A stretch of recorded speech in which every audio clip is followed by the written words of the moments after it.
অ্যানিভার্সারির দিন দুপুরবেলা খাওয়া দাওয়ার পর আমার বর বলল, চলো একটু তোমাকে নিয়ে বেরাবো। তো আমি জানতাম না কোথায় নিয়ে যাবে।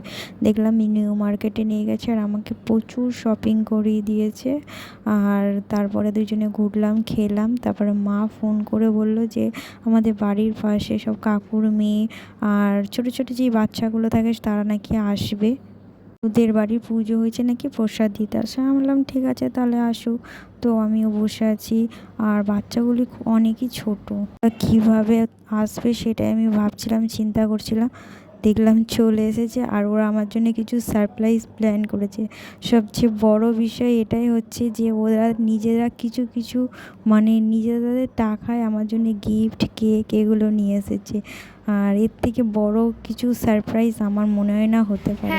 আমার মনে হয় যে বড়দের এই জটিলতার সাথে থাকার থেকে এই বাচ্চাদের সাথে থাকা অনেক আনন্দের। আর আমি সবসময় ওদের সাথেই থাকতাম আর ওরা আমাকে কত ভালোবাসে দেখো, যে কত মানে অনেকটাই দূরে থাকে তাও ওরা ঠিক চলে এসেছে আমার এই দিনটা স্পেশাল করার জন্য। আর কি বলবো, এতটা না ভালোবাসলে হয়তো ওরা আসতে পারতো না।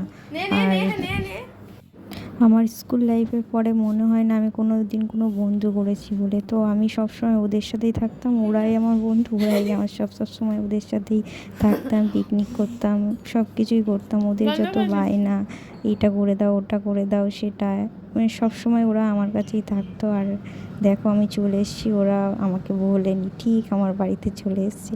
তো তোমাদেরকে অনেক অনেক ভালোবাসা, তোমরা অনেক ভালো থাকো। আর আমি কিছু খাবার আয়োজন করেছিলাম সেটাই ওদেরকে দিয়ে দিলাম।